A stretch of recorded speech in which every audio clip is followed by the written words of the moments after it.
Hello friends, स्वागत है आपका हमारे चैनल कैलकुलेटिव दिवाकर पे। मैं दिवाकर इस वीडियो में लेकर आया हूँ अपनी एसएससी की जर्नी के दौरान जो कुछ भी मैंने सीखा और इससे जो कुछ आप सीख सकते हैं। जैसा कि मैंने पिछले वीडियो में बात किया था कि मैंने एमटीएस में 70 मार्क्स लाए, परंतु उसका फाइनल मेरिट तक नहीं पहुँच पाया। मैं इस वीडियो में अपनी CHSL और CGL की तैयारी के बारे में बात करना चाहूँगा। जैसा कि मैंने CHSL का फर्स्ट अटेम्प्ट में 110 मार्क्स लाए थे, परंतु उस समय तक मेरी तैयारी उतनी अच्छी नहीं थी क्योंककि मैंने 3-4 महीना का ही तैयारी किया था। उसका तैयारी को आगे जारी रखते हुए मैंने CHSL 2019 का एग्ज़ाम दिया, जिसमें मैंने 167 मार्क्स लाए और जब मैंने मेंस दिया तो 62 मार्क्स लाए, जो टोटल होकर 229, जिसका अभी मैं फाइनल मेरिट लिस्ट का इंतज़ार कर रहा हूँ। पर उसी तैयारी के आधार पर मैंने CHSL 2020 दिया, जिसमें मैंने 180 मार्क्स लाए और इस बार का थोड़ा सा कट ऑफ भी कम गया क्योंकि थोड़ा सा शिफ्ट वाइज हार्ड क्वेश्चन आ रहे थे। और मैंने उसी तैयारी को जारी रखते हुए CGL का प्री दिया, जिसमें मैंने 171 मार्क्स और फिर मैंने मेंस भी दिया, जिसमें मैथ में मेरे 178 और इंग्लिश में 149 मार्क्स आए। ये जो पूरा सफ़र रहा जीरो से लेकर यहाँ तक पहुँचने का, वो सफ़र ही बहुत ही रोमांचक एक तरीक़ा से रहा। मैंने कभी नहीं सोचा था कि मैं CGL तक पहुँच पाऊँगा। मैं एक गांव का सिंपल सा लड़का सोचता था कि MTS का जॉब हो जाए बहुत है, पर MTS नहीं हो पाया। पर मैंने इस MTS से लेकर के CGL तक के सफ़र को कैसे तय किया, इसके बारे में बताऊँगा। और जब मैं ये कर सकता हूँ तो गांव का कोई भी लड़का कर सकता है जो दूर दराज गांव में रहता है, जो बाहर पढ़ने या बड़े शहर में नहीं जा सकता पढ़ने के लिए। सबसे पहले तो ये मेरी पूरी तैयारी 3 चीज़ पे बेस्ड थी: अनअकैडमी, प्रीवियस ईयर क्वेश्चन और मॉक्स। ये 3 मेनली रूप से मैंने फॉलो किया। अनअकैडमी से मैंने इंग्लिश की पढ़ाई की थी अमन त्रिवेदी सर से, जो कि इंग्लिश का स्ट्रेटजी बाद में बताऊँगा वीडियो में बनाकर। मॉक्स टेक्स्ट बुक के लिए थे और प्रीवियस ईयर क्वेश्चन तो सभी जगह अवेलेबल है। पर इन तीनों को मैंने कैसे यूज किया वो सबसे इम्पोर्टेंट है। सबसे पहले तो प्रीवियस ईयर में मैथ। अब सबसे ज़्यादा इसका दिक्कत है क्योंकि मैथ कैलकुलेटिव आने लगा। मैंने इसके तैयारी के लिए सबसे पहले तो प्रीवियस ईयर क्वेश्चन पे डिपेंड किया, जो कि मैंने राकेश यादव सर से कंप्लीट की थी। 8700 बुक जो आती है, शायद पहले 7800 आती थी, आगे बढ़ के 8700 या 9100 हो गई। मैंने उसी बुक को पूरा कंप्लीट किया और बनाया। उसमें थोड़ा सा नॉर्मल क्वेश्चन से लेकर के अभी तक का क्वेश्चन है, परंतु अब SSC का पैटर्न बदला है, थोड़ा ज़्यादा कैलकुलेटिव। लेकिन हम ये नहीं कह सकते कि वो नया क्वेश्चन है, वो नया कुछ नहीं है। जब आप SSC के राकेश यादव सर के जो प्रीवियस ईयर का बुक है वो एक बार बनाइए, उसके बाद इस मैथ को बनाइए, आपको लगेगा थोड़ा ज़्यादा कैलकुलेटिव, बस उससे ज़्यादा नहीं लगेगा। आप उस बुक को 2 बार बनाइए, फिर ये वाला नया क्वेश्चन बनाइए, आपको लगेगा कि ये इजी हो गया। वो क्यों हुआ? प्रैक्टिस के वजह से ये क्वेश्चन इजी लगने लगे, जो कि मुझे भी लगा।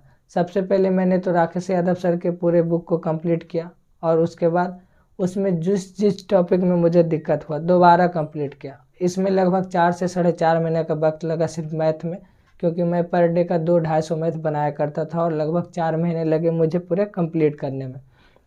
साथ ही साथ ये मैथ बनाने में 4 से 5 घंटा के बीच का टाइम निकल जाता था, क्योंकि थोड़ा रेस्ट भी करना पड़ता था। उसके बाद मैं इंग्लिश को दिया करता था। इंग्लिश में मेन रूप से MB पब्लिकेशन का प्रीवियस ईयर बुक, उसमें भी मैं सिर्फ प्रीवियस ईयर बनाया करता, क्योंकि मेरा इंग्लिश थोड़ा सा पहले से वीक था और लेकिन ज़्यादा मैं डिपेंड करता था प्रीवियस ईयर बुक पे। उसमें भी MB पब्लिकेशन का बुक से मैंने बनाया सारा प्रीवियस ईयर। लगभग उसमें जो 165 प्लस करके बुक आता है MB पब्लिकेशन का, वो मैंने सोल्व किया, लगभग 2 बार सोल्व किया उसको भी। ये साथ साथ ये मैथ का भी और MB पब्लिकेशन, ये दोनों पूरा कंप्लीट करने में दिन भर में मतलब 5 से 6 घंटा का टाइम लगता था और ये लगातार 4 महीने तक चला। मैंने जब इसे पूरा कंप्लीट किया तो मेरे मॉक्स में मैंने खुद देखा कि मेरा स्कोर इंक्रीज हो रहा, जो कि मेरा पहले 110 आया करता था, वो बढ़ते बढ़ते 30, 40, 45 तक पहुंचा, जो कि मैंने 2019 का CHSL का एग्ज़ाम दिया और नंबर भी उसी हिसाब से आए 167 के आसपास। अब मैंने कुछ क्या बदलाव किया ताकि मेरे CHSL में 180 आ जाए, जिसमें कि CHSL 2020 में थोड़ा सा क्वेश्चन हार्ड आया था।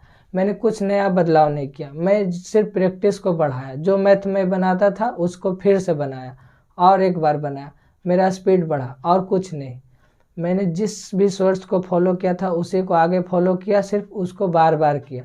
मैंने कोई नया सोर्स नहीं, कहीं से नई पढ़ाई नहीं, कुछ नहीं, जो कि मैंने पहले से पढ़ा था उसी को पढ़ा। CHSL में भी इसी का असर रहा कि मैंने 180 स्कोर किया, और CGL में सेम, कोई अलग स्ट्रेटजी नहीं, कुछ नहीं।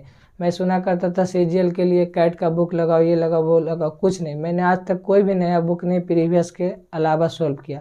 नया बुक में थोड़ा बोल सकते हैं कि CGL मेंस के लिए मैंने एडवांस बुक अभिनय मैथ सर का जो आता, उसमें कुछ कुछ टॉपिक जिसमें मुझे दिक्कत हुआ करता था, जैसे त्रिकोणमिति, ज्यामिति, ये दोनों चैप्टर मैंने सॉल्व किए अभिनय सर के बुक से, और कोई नया बुक नहीं। सबसे ज़्यादा प्रीवियस ईयर, ये तो हुआ प्रीवियस ईयर के बाद।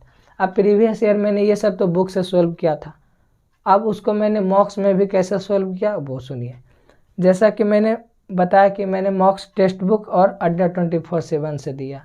अड्डा 24/7 से मेनली रूप से उसका कॉम्बो पैक आता है, जिसमें कि SSC के सारे प्रीवियस ईयर के सवाल, वो चाहे MTS को, CGL को, CHSL को, लगभग ये तीनों मिलाकर 400 से 500 टेस्ट बन जाते हैं सिर्फ प्रीवियस ईयर के। मतलब CGL के 107 शायद, और CHSL के 150 के आसपास, और MTS के 60 से 70 सेट, ये सब मिलाकर के लगभग 300। ये 300 हुए। CPO के कुछ टेस्ट, और फिर जाकर के उसमें बहुत सारे टेस्ट ऐसे दिए हुए हैं जो अलग से बनाए गए हैं, वो सारे मिलाकर लगभग 400 टेस्ट। वो तो हुए प्रीवियस ईयर CGL के लिए और CHSL के लिए, पर मैंने CPO का भी सॉल्व किया था। और उसके अलावा मैंने टेक्स्ट बुक का section wise previous year, section wise new और मेन मॉक टेस्ट में मैंने CHSL 2019, 2020, 2018 का भी सॉल्व किया था, क्योंकि मैंने तैयारी 2.5 साल तक की, तो उस हिसाब से मैंने टेक्स्ट बुक में लगभग हर एक बार 30 × 30 लगभग 90 मार्क्स CHSL का, और CGL का 90 मार्क्स, मतलब 180 मार्क्स। सिर्फ मैंने टेक्स्ट बुक के न्यू मार्क्स 180 दिए, और लगभग अड्डा 24/7 से प्रीवियस ईयर के 300 से 350 मार्क्स दिए, मतलब टोटल अराउंड 500 के मार्क्स, जो कि मेरे तैयारी में एक प्लस पॉइंट ये भी रहा कि मैंने मार्क्स बहुत दिए। पर ये टाइम मैनेज कैसे हुआ मार्क्स इतना देने का? मैं डेली सबसे पहला काम होता था मुझे मार्क्स देना है, जिस टाइम पे अगर मैंने 8 बजे पढ़ाई शुरू किया तो 8 बजे से मॉक, अगर शाम को पढ़ने बैठा तो शाम को मॉक, लेकिन मैंने मॉक्स देना कभी नहीं छोड़ा। मॉक टेस्ट हमेशा पर डे कम से कम 2, 3, 4, इवन मैंने 5, 6 तक मॉक्स दिया, पर 4 एवरेज। जब एग्ज़ाम आता था तो 4 में दिया करता था, मतलब एग्ज़ाम से 1 महीना पहले सिर्फ मॉक, उसके अलावा कुछ नहीं। और ख़ास करके CHSL 2020 में, क्योंकि मेरा तैयारी पूरा हो चुका था पहले से ही, मैंने मॉक्स पे बहुत मतलब प्रैक्टिस किया, लगातार मॉक्स बनाए, एक दिन में 4, 5, 6 तक मॉक्स बनाए हैं। और कभी अगर ज़्यादा थोड़ा सा इजी मॉक्स पड़ा, अगर जल्दी बन रहा तो 7 भी कई बार बनाए हैं। ये तो रहा CHSL का मॉक। अब CGL का भी मॉक्स में बस कोई ज़्यादा डिफरेंस प्रीलिम्स में नहीं होता, लगभग सेम ही होता है। सेम उसी पैटर्न पे मैंने CGL के भी मॉक्स दिए। ये तो रहा प्री तक का बात मॉक्स का। उसमें मैंने मैथ सॉल्व कैसे किया। हाँ, रीजनिंग मुझे थोड़ा सा अगर दिक्कत हुआ तो रीजनिंग के लिए मैंने एक अलग से अप्लाई किया। मैं क्या करता था कि ऑफलाइन जो भी एग्ज़ाम हुए उसके बुक ले आया, और उसमें टाइमर लगाकर पहले रीजनिंग सॉल्व किया करता था, मतलब 16-17 मिनट का टाइमिंग लगा लिया और उससे रीजनिंग बनाया, जो कि शुरू में थोड़ा सा दिक्कत होता था। ये CGL 2019 और CHSL 2019 से थोड़ा सा रीजनिंग अप किया था, तो उसको बनाने में दिक्कत होता था, लेकिन धीरे धीरे उससे भी प्रैक्टिस करते करते बुक से वो टाइम मैनेज होने लगा, 15 से 16 मिनट। और जब मैंने मॉक्स पे आया तो वो घटकर 13 मिनट तक हो गए, जो कि मेरे टाइम मैनेज में बहुत हेल्प किया। ये तो रहा मॉक्स में मैथ और रीजनिंग का बात। अब इंग्लिश का। इंग्लिश के लिए मैंने MB पब्लिकेशन का जैसा कि सॉल्व किया था, और जब मैंने मॉक्स दिया तो वो और अच्छा होता गया और अच्छा होता गया, और वो मेरे मॉक्स में मार्क्स इंग्लिश में 40 तक पहुंच गए। ज़्यादा तो नहीं आता था पर 40 तक आ जाता था, क्योंकि मैंने प्रीवियस ईयर ही बहुत बनाए थे, तो बहुत सारा क्वेश्चन तो रिपीट हो जाता था, बहुत सारे न्यू क्वेश्चन आते थे तो उसमें दिक्कत होता था, जिसका असर आगे जाके देखिए मेरे CGL मेंस में इंग्लिश में थोड़े कम मार्क्स रह गए, 149। लेकिन मैंने इसको कभी निगेटिव पॉइंट में नहीं लिया कि मुझे इंग्लिश नहीं आता तो मैं नहीं कर सकता। मैंने उसका भरपाई मैथ से कर लिया। मैंने मैथ उसके बदले ज़्यादा बनाया। मैंने मैथ में 178 स्कोर किया, जो ज़्यादा भी नहीं है पर एवरेज से 10 मार्क्स तक ज़्यादा है, ताकि मैं इंग्लिश को मैनेज कर पाऊँ, ताकि दोनों मिलाकर 320-30 जैसा कि पिछले बार का ट्रेंड रहा था कि 330 तक अगर आप स्कोर कर पा रहे हैं रॉ मार्क्स तो ठीक है मिला जुला कर। तो मैंने उसी स्ट्रेटजी को फॉलो करते हुआ मैथ को थोड़ा सा ज़्यादा बनाया, और इंग्लिश मेरा एवरेज था तो हाँ प्रैक्टिस किया, लेकिन उसको ज़्यादा नहीं कर पाया, लेकिन मैंने मैथ का बहुत प्रैक्टिस किया। अब रहा ये CGL मेंस और CSSL प्री का मॉक्स का बात।